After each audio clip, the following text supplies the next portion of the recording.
Hi, and welcome to Why Do Countries Exist?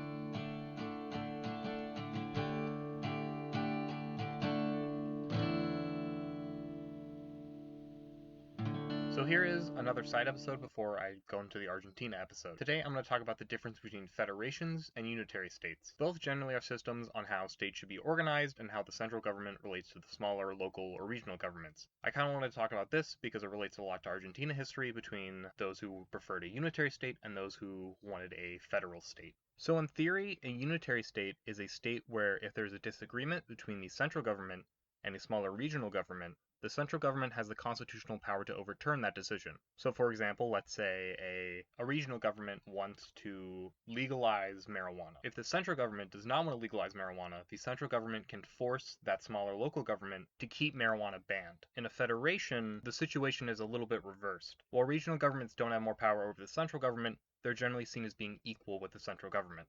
So in the example of a regional government wanting to legalize marijuana, in a federation, that regional government would more than likely be able to legalize marijuana. The vast majority of countries in the world are unitary states, with there only being 27 federations in the world. The federations in the world are Canada, America, Mexico, St. Kitts and Nevis, Venezuela, Brazil, Argentina, Belgium, Germany, Switzerland, Austria, Bosnia and Herzegovina, Russia, Nigeria, Sudan, South Sudan, Ethiopia, Somalia, Comoros, Iraq, the United Arab Emirates, Pakistan, India, Nepal, Malaysia, Australia, and the Federated States of Micronesia. Political scientists generally tend to describe unitary states as being small or ethnically homogeneous, while federations are generally seen to be larger and more ethnically diverse. But political scientists, being the dweebs that they are, aren't 100% correct. For example, the Federation of St. Kitts and Nevis is a small country and is mostly made up of Africans, but it's a federation, even though it isn't large or ethnically diverse. Meanwhile, ethnically diverse countries like Afghanistan, or particularly large countries like China, are both unitary states. Generally, it tends to come down to the history of the country will impact whether it is a federation or a unitary state.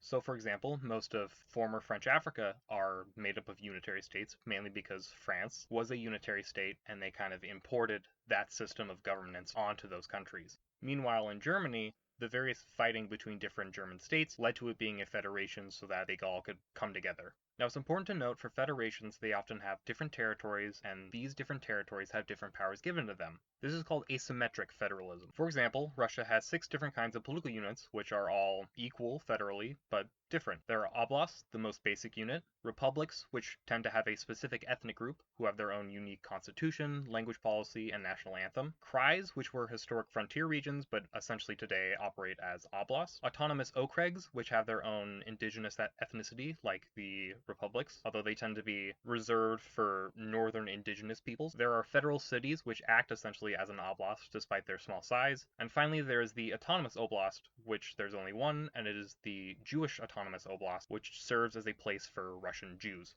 In America, there's also something similar, like for example, there are states, which are the most basic unit in American administrative divisions. There is the Federal District of Washington, D.C., which serves as the capital, and then there's territories, which are considered American, but not with the same sovereignty or voting rights. For some history, the oldest federation was the Incan Empire, which was founded in the Middle Ages, with the empire divided up into 4 different administrative divisions, which were ruled by local governors that had extensive power. The oldest current federation is America, which was established after the Revolutionary War. The youngest federation is Nepal, which transferred to a federal system in 2015 after the civil war in the country. Now in practice, the line between what's a federation and what's a unitary state and how much power the small regional governments have and the central government has can be a little blurred. So in Russia today, theoretically, the regional government should have a lot of power, but for the most part, they're very subordinate to the central government under Putin, mainly because Putin can use bribery or intimidation to get these regional governments to do what they want. And often in Russia, these regional governments are loyal to Putin, so they'll do whatever he says. In America, the federal government can effectively bribe local and state governments to do what it wants. So for example, the drinking age across the US doesn't actually have to be 21, it's decided by the states. But all states have their drinking age at 21 because if they don't, they won't get loans for the federal government that they need. So the government effectively is bribing these states, and especially poorer states, to have the drinking age be set at 21. And the federal government can use this tactic to get a variety of bills and laws passed in these states.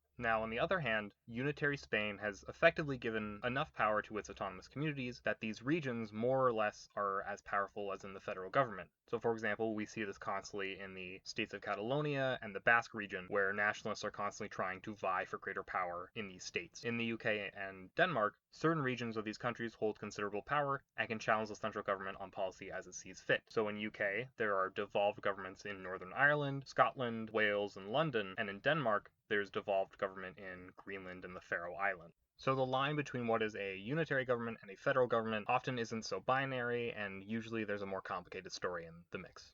Now, briefly before I end this episode, I'm going to talk about confederations. Confederations are essentially a federation, except the regional government has even more power. So, for example, before the Constitution was created in America, where we were under the Articles of Confederation, America was a confederation, and then there was big conflict between all the states, and so they decided to make America a federation. Switzerland is probably the closest country to a confederation, although they mainly gave up their confederation status after a civil war in 1847, where the Federalist Protestant cantons beat the Confederal Catholic cantons, and ever since the federal government has been given greater power in the country. Now, despite its name, the Confederacy wasn't really an actual confederacy, with it having a government that was, for the most part, pretty much the same as the Union government. Honestly, it's kind of difficult to figure out what kind of government they have, because they only really existed during a brief period, and their entire existence occurred during wartime, so it's likely that if the Confederacy had won the war, they would have had an entirely different system. So that is really going to be it today. Hopefully next week I will be able to release the Argentina episode. If it's not released, you are legally allowed to beat me up. My email is whydocountries@gmail.com for if you want to send suggestions, thoughts, comments, or hate mail. Thank you, and take care.